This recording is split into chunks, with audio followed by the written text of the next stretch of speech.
복원된 음성 파일에서 분명히 들린 강세리의 목소리, 그리고 도희가 마지막 순간 남긴 이사님이라는 단어는 모든 의심을 하나로 모으고 있었죠.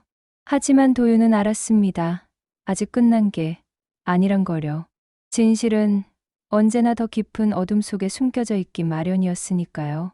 제이는 도윤과 함께 새로운 단서를 맞춰가며 점점 더 차갑게 변해갔습니다. 강세리와 황기찬이 도희를 치고도 아무 일 없었던 것처럼 덮었어요. 그들은 언제나 그렇게 해왔잖아요. 하지만 이제는 달라요. 그녀는 이를 악물며 되뇌었습니다. 제인에게 도희는 피부치가 아니었지만 억울하게 죽임을 당한 젊은 여인을 끝내 외면할 수는 없었습니다. 그 진실을 밝히는 게 내가 해야 할 또 하나의 싸움이에요. 그 사이 강세리는 초조함에 휩싸여 있었습니다. 회사 안팎에서 자신을 향한 시선이 미묘하게 달라지고 있었거든요. 사람들의 뒷말 속에는 도희 사건이라는 단어가 끊임없이 맴돌았습니다. 세리는 술잔을 기울이며 노숙자에게 하소연했습니다. 어머님, 왜 자꾸 다들 날 의심하는 거예요? 아무것도 밝혀진 게 없는데. 노숙자는 손을 내저으며 말했죠. 예, 세상은 원래 그래. 냄새가 나면 파고드는 법이지. 그러니 너 더 세게 나가야 해. 잡히기 전에 입 막아야 돼. 세리는 그 말에 고개를 끄덕였지만 속으로는 점점 더 두려움이 커져만 갔습니다. 황기찬은 차갑게 상황을 계산하고 있었습니다. 도희 사건이 드러나면 YL이 무너진다. 결국 내가 지켜야 할 건 권력이야. 그는 세리를 감싸는 척했지만 속으로는 다른 길을 모색하고 있었죠. 세리까지 끌어안고 가면 내 목만 조여 필요하다면 그녀조차 버려야겠지. 그런데 예상치 못한 증거가 나타났습니다. 도윤이 맡긴 노이즈 제거 업체에서 추가로 복원된 음성 파일이 도착한 겁니다. 그 안에는 세리 목소리 외에도 분명한 남자의 목소리가 섞여 있었습니다. 정리해. 아무도 모르게. 짧지만 강렬한 그 한마디는 등골을 서늘하게 만들었습니다. 도윤은 음성을 재생하며 제인에게 말했습니다. 이건 황기찬 목소리예요. 제인은 눈을 감으며 깊게 숨을 몰아쉬었습니다. 역시 그랬어. 하지만 동시에 의문이 생겼습니다. 정리해라는 말, 그것은 단순한 사고가 아니라 철저히 계획된 은폐였다는 걸 의미했으니까요. 오성은 파일을 확인하고 분노를 감추지 못했습니다. 황기찬과 강세리 결국 둘이 손잡고 도희를 죽음으로 몰아넣은 거군. 하지만 제인은 오성을 막았습니다. 아직은 섣불리 움직이면 안 돼요. 더 큰 증거가 필요해요. 그들의 숨통을 끊으려면 완벽해야 해요. 그러던 중 황나라가 도윤을 찾아왔습니다. 그녀는 눈을 굴리며 말했습니다. 도윤쌤, 사실 그날 엄마가 이상했어요. 늘 비운 시간이 있는데 어디 갔는지 끝까지 안 말하더라고요. 나라의 말은 새로운 단서였습니다. 혹시 노숙자까지 사건 은폐에 관여한 건 아닐까? 도윤은 나라의 눈빛을 보며 확신했습니다. 이 집안 전부가 얽혀 있군요. 그 시각 강세리는 자신을 향한 시선이 점점 거칠어지고 있다는 걸 감지했습니다. 회사에서 직원들이 뒤에서 수군대는 소리가 귓가에 맴돌았죠. 도희 사건, 그때 세리 팀장도 근처에 있었다지. 그 말 한마디에 세리는 치를 떨며 사무실을 박차고 나왔습니다. 이대로 두면 내가 먼저 무너져 기찬 씨가 날 버리든 말든 난 살 길을 찾아야 해. 그러던 중 세리는 뜻밖의 사실을 알게 됩니다. 도희의 사고 현장을 처음 발견했던 첫 신고자가 존재한다는 것이었습니다. 경찰 기록에는 묻혀 있었지만 그 사람은 분명 무언가를 봤을 터. 세리는 비밀리에 그를 찾아가려 했고 노숙자에게까지 돈을 건네며 입을 막으려 했습니다. 그러나 이 사실은 제인에게 곧바로 전해졌습니다.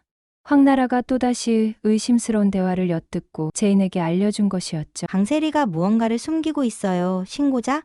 그 사람이 뭘 본 걸까요? 제인은 머리를 감싸주며 중얼거렸습니다. 그게 마지막 조각일지도 몰라. 한편 황기찬은 세리의 불안한 움직임을 눈치챘습니다. 저쪽 여자 점점 위험해지고 있어. 그는 세리를 조용히 처리할 방법까지 고민하기 시작했습니다. 하지만 뜻밖에도 세리가 먼저 움직였습니다. 술에 취해 기찬 앞에서 눈물 섞인 고백을 쏟아냈던 겁니다. 기찬 씨, 나 혼자 한 게 아니잖아. 당신도 같이 있었잖아. 왜 나한테만 떠넘겨? 강세리 말 조심해. 모두 다 네가 한 짓이지 난 몰라. 순간 기찬의 표정은 얼어붙었습니다. 그 자리에 있던 황나라가 우연히 이 대화를 듣고 말았기 때문입니다. 나라의 얼굴이 창백해졌습니다. 오빠가 강세리랑 같이 도희 씨를? 나라가 이 사실을 도윤과 제인에게 알리자 사건은 새로운 국면을 맞았습니다. 이제 단순히 세리만이 아니라 기찬 역시 직접적 공범이라는 사실이 확인된 셈이었으니까요. 한편 기찬의 단호한 말에 세리는 배신감을 넘어 광기로 번져갔습니다. 좋아, 그렇게 나를 버려? 그럼 내가 당신을 끝장내줄게. 이후 세리는 제인을 향해 치명적인 공격을 준비하기 시작했습니다. 제인이 회사 안에서 점점 입지를 넓혀가는 걸 막으려 도희가 살아있을 때 남겼던 불륜 조작 사진의 원본을 조작해 다시 퍼뜨리려 했던 겁니다. 하지만 그 사실을 먼저 눈치챈 건 도윤이었습니다. 그는 세리의 사무실에서 USB 하나를 발견했고 그 안에는 도희를 함정에 몰아넣으려 찍어둔 사진 파일이 고스란히 들어있었습니다. 그 순간 퍼즐은 모두 맞춰졌습니다. 도희는 단순히 회사 비리를 알았기 때문에 사고를 당한 게 아니었습니다. 세리와 기찬은 도희를 제거할 계획을 세우고 그 후 증거까지 조작해 불륜녀로 몰아가려 했던 것이었습니다. 제인은 절망과 분노 속에서 이를 악물며 말했습니다. 도희 씨가 왜 죽어야 했는지 이제 알겠어. 그들은 인간이 아니야, 괴물이야. 하지만 이야기는 거기서 끝나지 않았습니다. 도윤의 휴대폰으로 다시 한 통의 메시지가 도착한 겁니다. 도희 사건의 진실은 아직 다 밝혀지지 않았다. 마지막 조각을 원한다면 내일 밤 11시 오래된 창고로 와라. 제인은 날카롭게 말했습니다. 우릴 함정에 빠뜨리려는 수일 수도 있어요. 하지만 가지 않으면 영원히 진실을 못 밝히게 될 거예요. 오성은 주먹을 움켜쥔 채 고개를 끄덕였습니다. 도희가 남긴 단서라면 난 어디든 갈 겁니다. 그날 밤 제인과 도윤, 오성은 약속된 시간에 오래된 창고로 향했습니다. 문은 반쯤 열려 있었고 안쪽에는 낡은 테이프 레코더 하나가 놓여 있었습니다. 버튼을 누르자 기계음과 함께 낯익은 목소리가 흘러나왔습니다. 제발 살려주세요. 전 아무 말 안 할게요. 도희의 목소리였습니다. 그리고 뒤이어 세리의 목소리가 겹쳐 들려왔습니다. 입 다물어. 내가 본 건 없었던 거야. 녹음은 갑작스러운 충격음과 함께 끊겼습니다.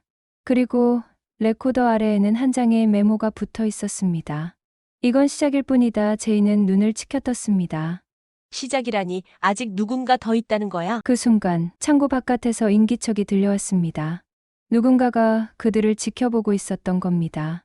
도윤이 급히 밖으로 뛰쳐나갔지만 이미 그림자는 어둠 속으로 사라져버렸습니다. 남은 건 발자국과 낯선 담배꽁초 하나뿐이었죠.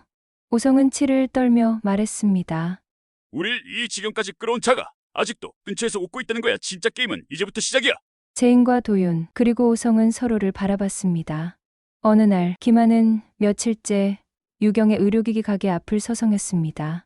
치킨집 문이 닫힌 날 우연히 유경을 본 뒤로 그는 집착처럼 그녀를 찾게 된 겁니다. 언니 여기 있네요. 나 또 보러 왔어요. 유경은 순간 심장이 철렁 내려앉았습니다. 김한 씨 이제 그만 오는 게 좋을 거예요. 하지만 김한은 고개를 흔들었습니다. 쉬워요. 나 언니 보면 기분 좋아져요. 화내지 말아요. 우리 산책 가요? 어린아이처럼 변해버린 김한이 안쓰러웠던 유경은 김한과 함께 산책을 나갔다. 길을 걷던 김한은 걷고 있던 길 반대편에 솜사탕 장수를 보고 뛰어갔다. 무단횡단을 하던 김한을 향해 차가 달려오는 걸 보고 유경은 몸을 던져 가까스로 김한은 사고를 면했다. 너무 놀란 김한은 낮은 목소리로 혼잣말을 중얼거리고 있었다. 그날도 지금처럼 차 소리 들렸어요. 그날 그 언니가 피 흘렸는데 웃는 소리도 났어요. 차 소리 꽝 하고 세리 누나 있었는데. 그 말은 들은 유경은 숨이 막혔습니다. 그는 분명 도희 사건의 한 장면을 기억하고 있는 듯했습니다. 유경은 결국 도윤을 찾아가 이 사실을 털어놓았습니다. 도윤아, 김한 씨가 그날 현장에 있었던 것 같아. 분명히 강세리 이름을 말했어. 도윤의 눈빛이 번뜩였습니다. 그렇다면 김한 씨가 진실을 알고 있는 거네. 하지만 문제는 지금 상태로는 정확한 증언을 얻기 힘들어. 옆에 있던 제인 역시 차갑게 말했습니다. 김한 씨는 지금 가장 위험한 인물이 됐어요. 진실을 쥐고 있는 열쇠가 돼버렸네요. 한편 세리는 김한이 자신의 이름을 흘렸다는 사실을 전해 듣자 미친 듯이 흔들렸습니다. 저 바보다 말하면 우리 끝장이야. 기찬은 냉정하게 대꾸했습니다. 그래서 내가 더 조심해야 해. 흔들리는 건 너야. 강세리. 그 말은 세리의 불안을 광기로 바꿔놓았습니다. 그녀는 결국 노숙자를 찾아가 울부짖었습니다. 어머니 큰아주버님을 어떻게든 막아야 해요. 아주버님 때문에 다 끝장나요?